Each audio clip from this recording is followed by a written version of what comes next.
పేదరికం హింసకు తీవ్ర రూపం. మనం ఏదైనా చర్య తీసుకునే ముందు నిరుపేదలకు, అత్యంత బలహీనులకు అది ఉపయోగపడుతుందా అని ఒకసారి ఆలోచించుకోవాలి. మహాత్మా గాంధీ. నేడు గాంధీ జయంతి. ఆయన జన్మించిన అక్టోబర్ 2వ తేదీని అంతర్జాతీయ అహింసా దినోత్సవంగా పాటించే సాంప్రదాయం 2007 నుంచి ఆరంభమైంది. దీనికి ఐక్యరాజ్యసమితి సర్వసభ్య సమావేశం శ్రీకారం చుట్టింది. ఈ రోజున గాంధీజీ అహింసా సందేశాన్ని అందరికీ చేరవేయడంతో పాటు శాంతి, సహనం పెంపొందించుకోవాలన్న భావనను వ్యాపింపచేయాలని ఐరాస తీర్మానించింది.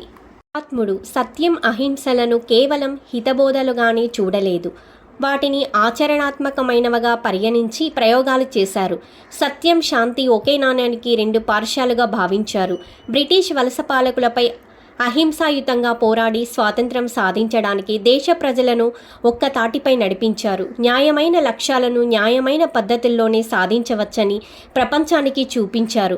దక్షిణాఫ్రికా నాయకుడు నెల్సన్ మండేలా, అమెరికాలో నల్లజాతి ప్రజల నేత Martin Luther king junior Gandhiji చూపిన బాటలోనే జాతి దుర్విచక్షణ నుంచి బలహీనులను కాపాడడానికి, పౌర హక్కులను సంరక్షించడానికి అహింసా ఉద్యమాలు నడిపారు. యేసుక్రీస్తు మనకు లక్ష్యాలను ప్రబోధిస్తే గాంధీజీ వాటిని సాధించే ఎత్తుగడలను ఇచ్చారని మార్టిన్ లూథర్ కింగ్ పేర్కొన్నారు. ఆల్బర్ట్ ఐన్స్టీన్, దలైలామా, అమెరికా మాజీ అధ్యక్షుడు బరాక్ ఒబామాలకు గాంధీజీ స్ఫూర్తిగా నిలిచారు. హింసను విడనాడిన వారిపైన అహింసాయుతంగా విజయం సాధించవచ్చని మహాత్ముడు నిరూపించారని ఆయనకు రాసిన లేఖలో ఐన్స్టీన్ పేర్కొన్నారు. ప్రపంచవ్యాప్తంగా అహింసాత్మక ప్రతిఘటన సామాన్య ప్రజానీకానికి రాజకీయ సాధనంగా మారింది. 1917లో బీహార్లోని చంపారణ్లో మొట్టమొదటి సత్యాగ్రహ కార్యక్రమాన్ని నిర్వహించిన నాటితో పోలిస్తే నేడు ప్రపంచం మరింత హింసాత్మకంగా మారిందా అని పరిశీలించాల్సిన సమయం వచ్చింది. ప్రస్తుతం ఉక్రెయిన్పై రష్యా యుద్ధం సాగిస్తున్న తరుణంలో ఈ ప్రశ్న సమకాలీన ప్రాధాన్యం సంతరించుకుంది. ప్రభుత్వాలు ప్రజలకు హానికరమైన చట్టాలను, విధానాలను అమలు చేయడం హింస కిందికే వస్తుంది.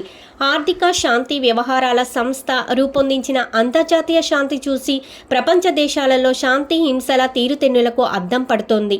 స్వదేశంలో సాగుతున్న హింస, అంతర్జాతీయ సంఘర్షణలు, సామాజిక భద్రత, రక్షణ వ్యయం వంటి అంశాల ఆధారంగా జీపీఐని రూపొందిస్తారు. ఏదైనా దేశంలో దీర్ఘకాలిక హింసాకాండ చెలరేగితే ఆర్థిక వ్యవస్థ, మౌలిక వసతులు దెబ్బతింటాయి. అది ప్రజల జీవనోపాధులను నష్టపరుస్తుంది, తగ్గించి పేదరికాన్ని పెంచుతుంది. తాగునీరు మొదలుకొని విద్య, ఆరోగ్యం వంటి ప్రజలకు దుర్లభమవుతాయి. పేదరికం పెరిగి జీవన నాణ్యత దిగజారుతుంది. 2023 జీపీఐ ప్రకారం ప్రపంచ శాంతి వరుసగా 9 సంవత్సరాల నుండి క్షీణిస్తుంది.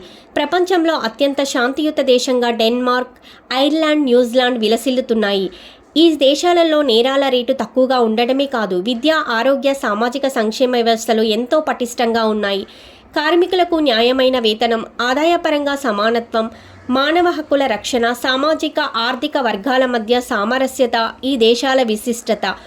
అక్కడి పోలీసులు తుపాకులను ధరించరు, వారికి ఆ అవసరమే ఉండదు. ఇటువంటివి లోపించినందువల్లే భారతదేశం 163వ దేశాల జీపీఐ సూచికలో 126వ స్థానంలో సరిపెట్టుకుంటోంది. జీపీఐలో 10 అగ్రస్థానాల్లో జపాన్, సింగపూర్లు ఉన్నాయి. బ్రిటన్ 37వ స్థానంలో, అమెరికా 131వ స్థానంలో నిలిచాయి. చైనా 80వ స్థానాన్ని, పాకిస్తాన్ 146వ స్థానాన్ని ఆక్రమించాయి. 2022లో హింస, సాయుధ ఘర్షణల వల్ల ప్రపంచానికి వాటిల్లన్న ఆర్థిక నష్టం ప్రపంచ జీడీపీలో 12.9% సమానం. ఇది $2,200, సుమారు $1.82 లక్షల తలసరి నష్టమని లెక్క తేల్చారు. ప్రపంచ దేశాల సైనిక వ్యయం క్రమంగా పెరుగుతూ 2022లో $2.24 లక్షల కోట్ల చేరింది. అమెరికా, రష్యా, చైనా, భారత్లు రక్షణ రంగంలో పెద్ద ఎత్తున ఖర్చు చేస్తున్నాయి. గాంధీజీ అహింసా సందేశాన్ని మిగతా ప్రపంచ నాయకులు కొనియాడినా భారత్లో మాత్రం అది మసకబారుతోంది. 2022లో 165 దేశాల మానవ స్వేచ్ఛా సూచీలో భారత్ 112వ స్థానాలు నిలబడడం దీనికి నిదర్శనం. ఆంధ్రప్రదేశ్లో వైకాపా సర్కారు సాగిస్తున్న వ్యవస్థీకృత హింస యావత్ దేశానికే కలంకం తెచ్చిపెడుతోంది. 2020లో చీరాలలో మాస్కు ధరించలేదని ఒక దళితుడిని ఓ సబ్ ఇన్స్పెక్టర్ దారుణంగా కొట్టి చంపాడు. మాజీ ముఖ్యమంత్రి తేదప జాతీయ అధ్యక్షుడు చంద్రబాబు నాయుడుపై రాజకీయంగా కక్ష సాధించడానికి అభ్యంతరకరమైన రీతిలో అరెస్టు చేయడం రాష్ట్రంలో హింసాయుత పాలనకు స్పష్టమైన తార్కాణం. చంద్రబాబు అరెస్టుపై ప్రపంచవ్యాప్తంగా నిరసనలు పెల్లుబికాయి. ఈ తరహాలో హింస, మానవ హక్కుల ఉల్లంఘనలు ప్రజాస్వామ్యాన్ని బలహీనపరుస్తాయి. అమరావతి రాజధాని ప్రాంతంలో 1380 రోజులుగా రైతులు శాంతియుతంగా నిర్వహిస్తున్న ఉద్యమాన్ని అణిచివేయడానికి వైకాపా సర్కారు చేపట్టిన అప్రజాస్వామిక రాజ్యాంగ విరుద్ధ చర్యలు, రైతుల ప్రాథమిక హక్కుల అణచివేతకు అందరూ తీవ్రంగా ఖండిస్తున్నారు.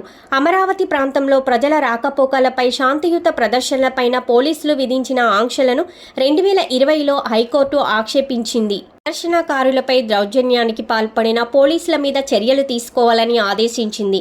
పాలకులు తమ అధికారాన్ని పదిలం చేసుకోవడానికి గాంధేయ సూత్రాలను మంటగలుపుతున్నారా? దీనికి విరుగుడు ఏమిటి అని అందరూ ఆలోచించాలి. ప్రపంచ దేశాలు 2020 కల్లా శాంతిని, సమ్మిళిత అభివృద్ధిని సాధించడం ఐరాస సుస్థిరాభివృద్ధి లక్ష్యాలలో భాగం. ఈనాటి ప్రపంచంలో పెచ్చరిల్లుతున్న హింసాత్మక ఘర్షణలు ఆ లక్ష్యాన్ని దెబ్బతీస్తున్నాయి.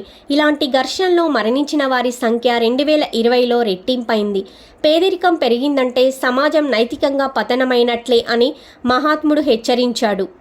స్వాతంత్రం సిద్ధించి 100 ఏళ్లు పూర్తి చేసుకునే దిశగా పయనిస్తున్న అమృత కాలంలో భారత్ ప్రపంచంలో అత్యధిక పేదలకు పుట్టినిల్లుగా నిలవడం దురదృష్టకరం. దేశంలో మహిళా సాధికారిత పూర్తి స్థాయిలో చేకూర్చాల్సి ఉంది. ఆర్థిక అసమానతలను తొలగించి మహాత్ముడు కాంక్షించిన రామరాజ్యాన్ని ప్రతిష్ఠించడానికి ప్రజలు, పాలకులు పునరంకితం కావాలి.